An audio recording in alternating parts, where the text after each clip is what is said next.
Today, we're walking through the real streets of 19th century Birmingham.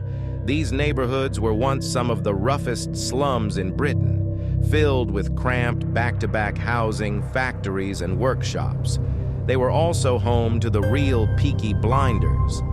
To uncover what truly happened here, I'm joined by historian Carl Chinn, whose own great-grandfather was one of the original gang members. Carl explains that the real Peaky Blinders were active in the 1890s, not the 1920s like the TV series suggests.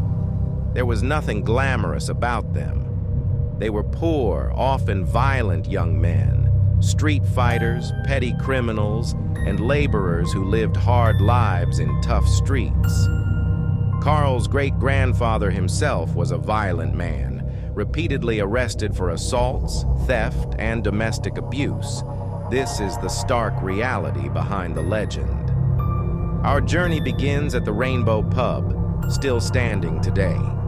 This is where the term Peaky Blinder first appeared in print, after a brutal attack on a young teetotal man named George Eastwood in 1890. That newspaper report is the earliest known use of the name. And the famous razor blade myth? Carl clears it up immediately. Razor blades were rare and expensive at the time, and the gangs never used them in their caps. The real inspiration comes from how they wore their hats, pulled low, tilted stylishly, with the peak almost blinding their eyes. It was about attitude and appearance, not hidden weapons. Walking these streets today, it's hard to imagine what they once looked like. In the late 19th century, districts like Digbeth, Bordesley, Aston, and Ladywood were overcrowded, smoky, and packed with workers. The gangs were extremely local, sometimes loyal to a single street. Many members worked ordinary jobs by day, but spent their evenings fighting, drinking, and extorting small amounts of money from shops and pubs. Backstreet pubs acted as gathering points, but most gang life unfolded outside on the pavement. Carl explains how these gangs first emerged.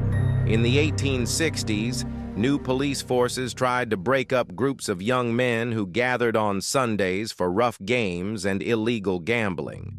That crackdown sparked resentment, and in cities like Birmingham, Manchester, and Liverpool, street gangs began to form and grow.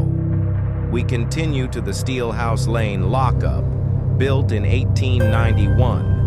These cells once held real Peaky Blinders overnight before their court hearings. Inside, we look at authentic mugshots from the period. There are no sharp suits here, just tired faces, worn clothes, and charges like assault, burglary, and petty theft. Only a few ever became serious criminals. Most were simply young, poor, and trapped in violent surroundings. But Birmingham changed. In the early 20th century, it shifted from being one of England's most violent cities to one of its most law-abiding. Several factors came together: church-run boxing clubs, new youth organizations, the rise of local football teams, stronger policing, and a growing willingness of residents to testify against gangs. A major part of this transformation came from Chief Constable Charles Houghton Rafter, who modernized the police force and pushed for tougher sentences. He recruited young, strong officers and prepared them to confront gang violence directly. When Rafter died in 1935, tens of thousands of working-class residents attended his memorial, a sign of the respect he earned for making their streets safer. Walking through modern Birmingham, it's difficult to imagine the brutality that once defined these streets. The real Peaky Blinders were far from the stylish masterminds of television. They were desperate young men shaped by poverty, overcrowding, and constant conflict.